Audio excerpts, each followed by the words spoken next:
Okay, so now we're headed down Woodbury. This is the worst of the three roads I think we'll find.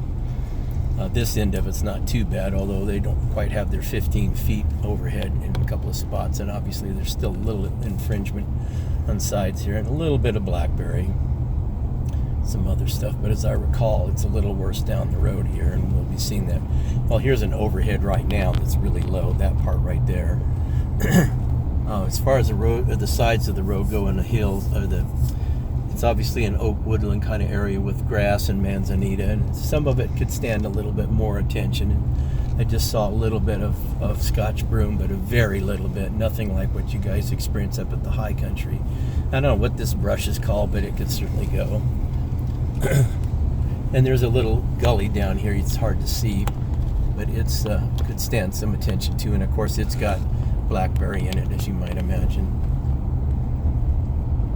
And here again, there's some stuff on the side of the road that's too low that needs to go for escapes. And so all along here, this is more of the area I was talking about that is a little bit less attractive in terms of fire trucks coming down.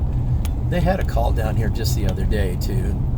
You know, this light brush isn't going to hurt a fire truck per se, but certainly if there's a fire, it's going to be an exciting time, to say the least. And by the time we get at the bottom down here, it's going to be at the same, almost the very same elevation as the river, only just a very few feet higher. We have a canyon off to our right with a fair amount of stuff around in terms of, and you can see some dead manzanita here in the side of the road. So again, there's going to need to be some attention.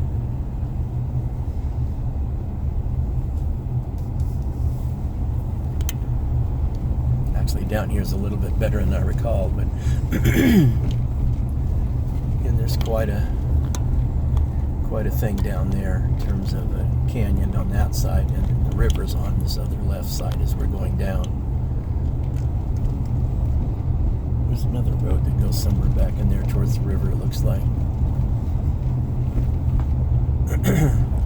And a little overhang of some of the firs. And there's an Elk Grove Court right there.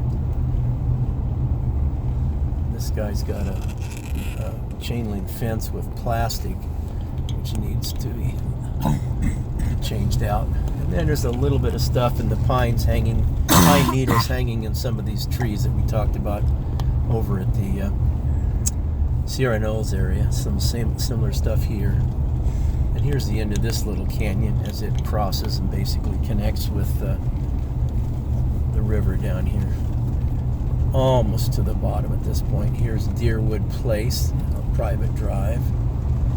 And then this basically is the end. You'll see there's and fairly cleared right there. This gate right here is known as a fire gate, and basically people walk through here in about less than a couple hundred feet. Why it takes you down to the Bear River itself. So we've kind of seen all of Gold Cone. So we'll stop here.